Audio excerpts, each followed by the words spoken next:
been a really busy morning, but we'll make this session quite active. So this is the first day you'll be building stuff, which I hope you're excited.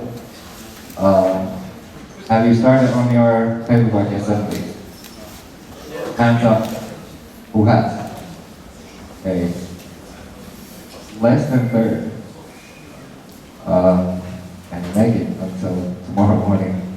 The rest of you? Yeah, of course. Yeah. What's going on? That's Helsinki right now. It's snowing. So we are from up north. So today we're gonna do a really brief intro of Persona, what I made, why do we do this, and how to develop a Persona. Then we're gonna make an actual life-size Persona of honeycomb cardboard for each of the teams. And there will be some field work towards the end of the workshop. Let's get started. During the year, you're going to be looking at your project through very kind of many different lenses. And this comes from IDEO, this desirability, feasibility, viability, sort of design, engineering, business. And in the center where these disciplines kind of meet, that's the basis of user-driven product concepts, and that's what MV3 is all about. You remember this from Larry? We'll be going through multiple times of this intricate process, and today we're gonna elaborate a bit on what you did with David and Becky with need finding. So we're going to try identify ideal users for your product.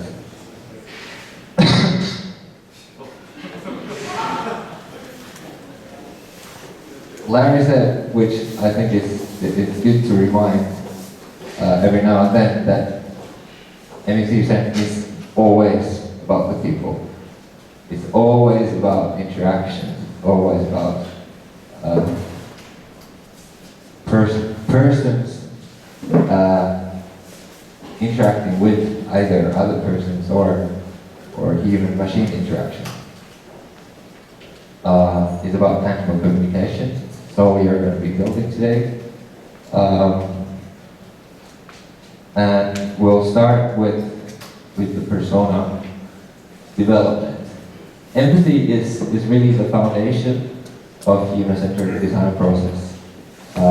We need to understand users. We need to understand their motivations, their aspirations, their fears, and for us to understand them, we need to observe. You've done that part a bit during the workshop with David and Becky.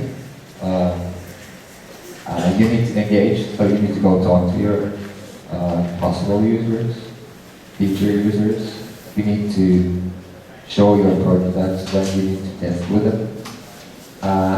And kind of the extreme form of empathy is to immerse. Try to step into their shoes. What does it mean to be there? Here are 3 examples of 2 years back. The first one is Jose Ramos. He's a museum intendant. He says that he hopes that more people would appreciate history. You can see that it's a very rough sketch, but it's a persona, it's a character, it has its background, it has its sort of demographics. The 2 other examples here are Kevin, test engineer, enthusiastic, detail-oriented, really hardcore engineer. Isabella, youngster girl who likes to do stuff with her mobile phone. What would you say, what kind of products were these personas made? Let's start with the first one. Any ideas?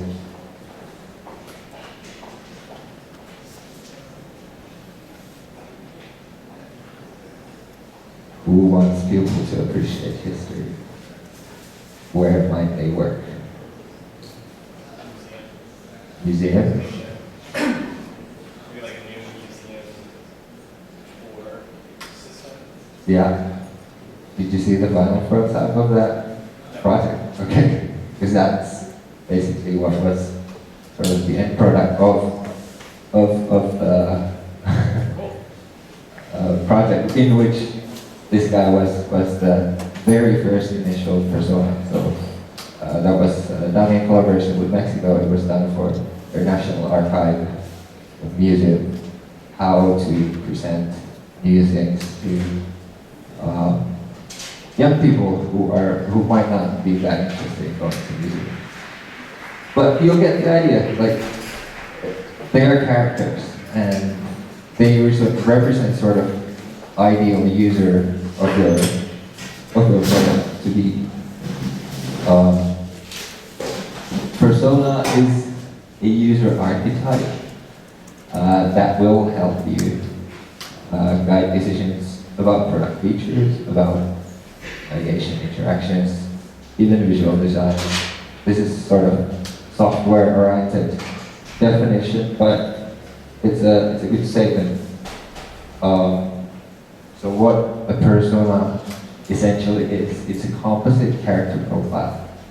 So it will be the additional member of your team. You'll build a life size today, so you'll get into more her to go with you. It is a semi-fictional character. And as I said, idle user. You will develop your personas during the year. You will come back to those multiple times. And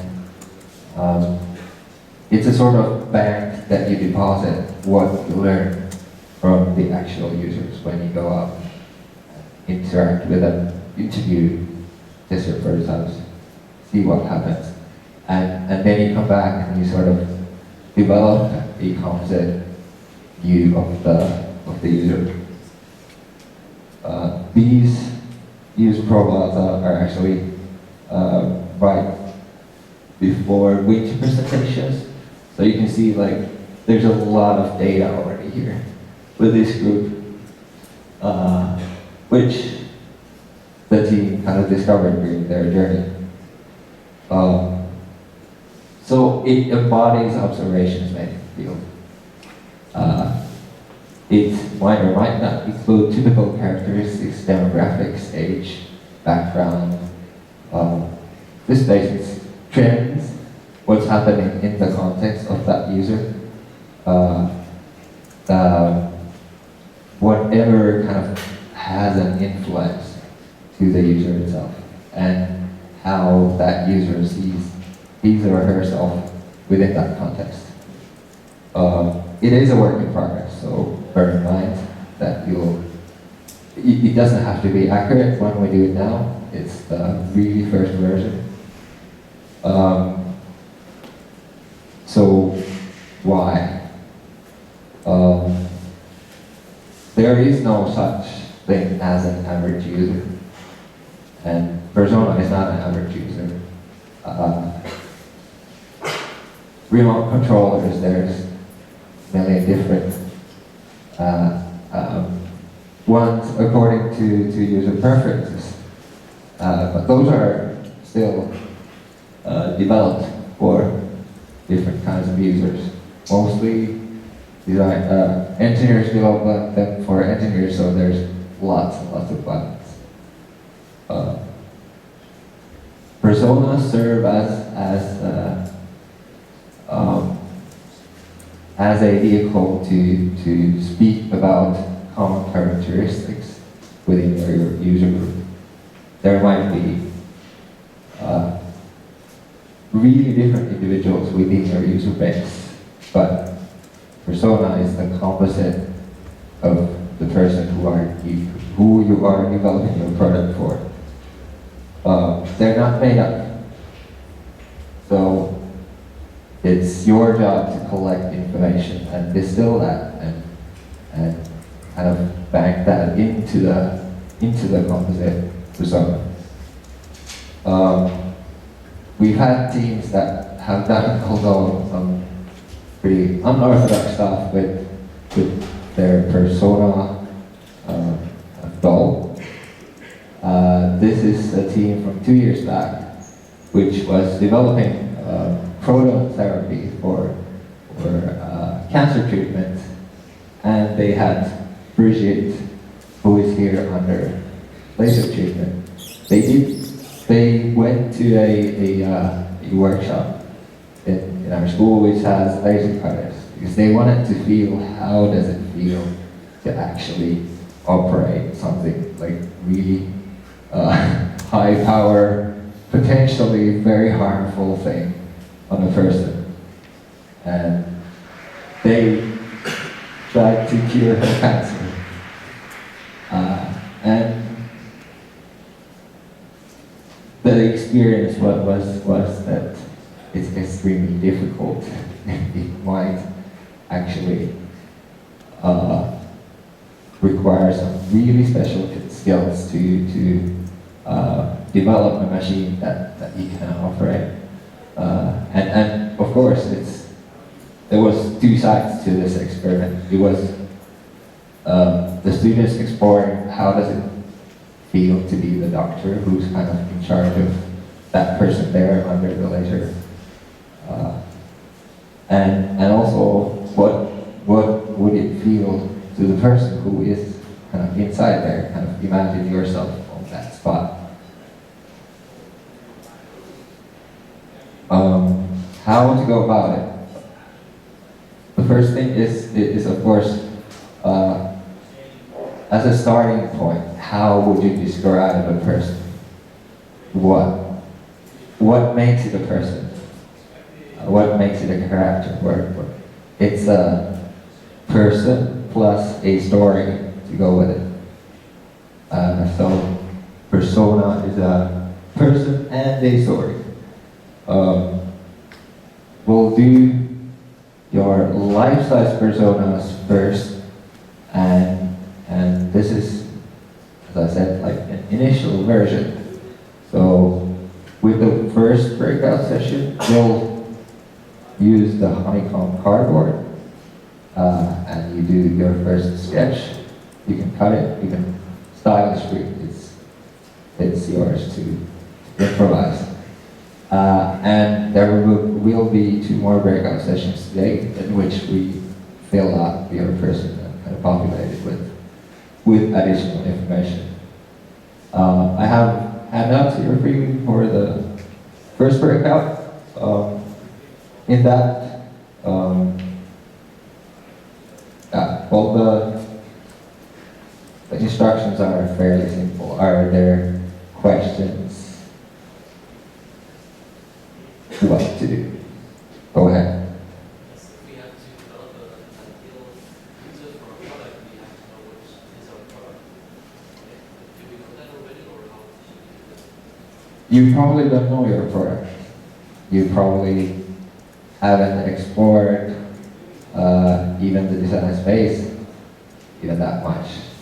This is an exercise for you to imagine a possible future where you have a product and who will be that user for that product. So you need to be sort of creative with, if you don't know anything what you're doing at the moment. But it's also beneficial to think of a user and then kind of start from that point of view developing a product for that user. Other questions? 40 minutes.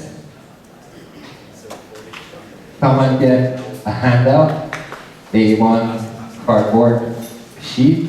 There's basic tools, scissors, razors, pencil. You can draw, you can shape the cardboard. Yes, it take one. We'll